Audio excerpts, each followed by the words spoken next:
एक ऐसा खूबसूरत समय होता है जिस दौरान आपके गर्भाशय के अंदर एक नन्ही जान का विकास होता है। गर्भावस्था का समय लगभग 40 सप्ताह का होता है, जिसकी शुरुआत आपकी आखिरी माहवारी के पहले दिन से होता है। इन 40 सप्ताहों को 3 भागों यानी ट्राइमेस्टर में बांटा गया है। पहली ट्राइमेस्टर लगभग 13 सप्ताह की होती है, जिसकी संपूर्ण यात्रा आज मैं आपको करवाने जा रही हूँ। इसमें पहले 2 हफ्तों के दौरान वास्तव में आप गर्भवती है ही नहीं। पहला हफ्ता जिसमें आपकी माहवारी के दिन गुजर रहे हैं, लेकिन अंदरूनी रूप से आपका शरीर गर्भावस्था के लिए तैयारी कर रहा है। दूसरे सप्ताह के दौरान आप कंसीव करते हैं। इस प्रक्रिया में आपके गर्भाशय से एक एग रिलीज होता है, जिसे ओवल्यूशन कहा जाता है।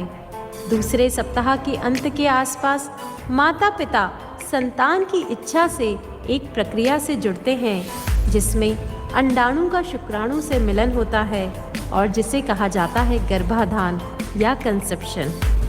इस दौरान पिता के हजारों शुक्राणु में से कोई एक शुक्राणु माँ के फिलोपियन ट्यूब में अंडे से विलीन हो जाता है, जिसे फर्टिलाइजेशन कहा जाता है। आमतौर पर इसी वक्त बच्चे के लिंग का निर्धारण होना, बालों का रंग, आँखों का रंग और सैकड़ों अन्य विशेषताएं इसी मिलन पर तय हो जाती है और एक अंडे से एक नए मानव बनने की शुरुआत हो जाती है। इसी अंडाणु में प्राण आते हैं। तीसरे सप्ताह के दौरान वह फर्टिलाइज्ड एग 2 भागों में विभाजित हो जाता है, जिसे ब्लास्टोसिस्ट प्रक्रिया कहा जाती है। इसमें एम्ब्रियो के सेल्स अपने आप को 2 समूह में बांट लेते हैं। सेल्स का आंतरिक समूह से बच्चा बनता है और बाहरी समूह से उसको पोषण देने वाली, उसकी रक्षा करने वाली अवल नाल का निर्माण होता है।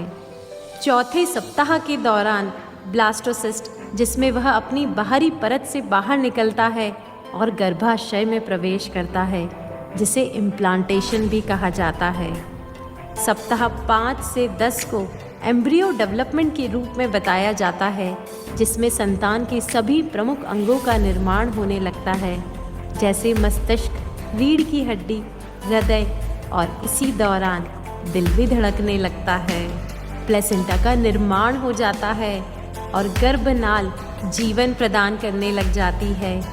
इस समय संतान को जीवन देने के लिए माँ के शरीर से सभी पोषक तत्व और ऑक्सीजन संतान तक पहुँचने लगती है। इसीलिए दूसरे महीने में माँ को विशेष सावधानी रख अपना पूरा ख्याल रखना चाहिए। इस समय ही हड्डियाँ और मांसपेशियाँ भी पतली पारदर्शी त्वचा के भीतर बनने लग जाती है और 10वें सप्ताह के अंत तक एम्ब्रियो अब बहुत कुछ मानव जैसा दिखने लग जाते हैं। 5वें हफ्ते से 10वें हफ्ते के समय को एम्ब्रियोनिक पीरियड कहा जाता है। 10वें सप्ताह के अंत तक संतान की लंबाई करीबन 1.25 इंच हो जाती है और अब वह वैज्ञानिक भाषा में फीटस कहा जाता है। अगले कुछ हफ्तों के दौरान यानी 11वें से 13वें सप्ताह के भीतर उनके हाथों और पैरों के निर्माण, उंगलियों का निर्माण हो जाता है और वह धीरे धीरे हिलना डुलना भी शुरू कर देते हैं। बच्चे का चेहरा भी अब अच्छी तरह बन जाता है। आप जानते हैं, पहली तिमाही के अंत तक यानी 13 सप्ताह के अंत तक अब बच्चा लगभग 3 इंच लंबा हो चुका है और इस समय आपका शरीर भी कई बदलावों को अनुभव करता है। इसीलिए माँ को भी कई बार कई परेशानियों का सामना करना पड़ता है, जैसे जी मचलाना, जिसे अक्सर मॉर्निंग सिकनेस भी कहा जाता है, पर वह दिन शाम किसी भी समय हो सकती है। इस समय आपको अपने स्तनों में भारीपन और सूजन महसूस हो सकती है। कब्ज की समस्या, वजन कम होना या वजन बढ़ना, कुछ खाद्य पदार्थों को बहुत ज़्यादा पसंद करना या कुछ को बिल्कुल नापसंद करना, सामान्य से अधिक थकान महसूस होना, यह सब कुछ हो सकता है।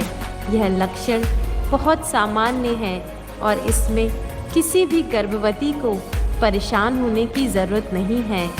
यहीं पर आपकी पहली तिमाही का अंत होता है। प्रार्थना है आप अपनी गर्भावस्था के हर पल को बहुत यादगार बनाएं, गर्भ संस्कार द्वारा संतान को संपूर्ण पोषण दें और आप सबकी गर्भावस्था बहुत मंगलमय हो। यही प्रार्थना और दुआ के साथ यह वीडियो का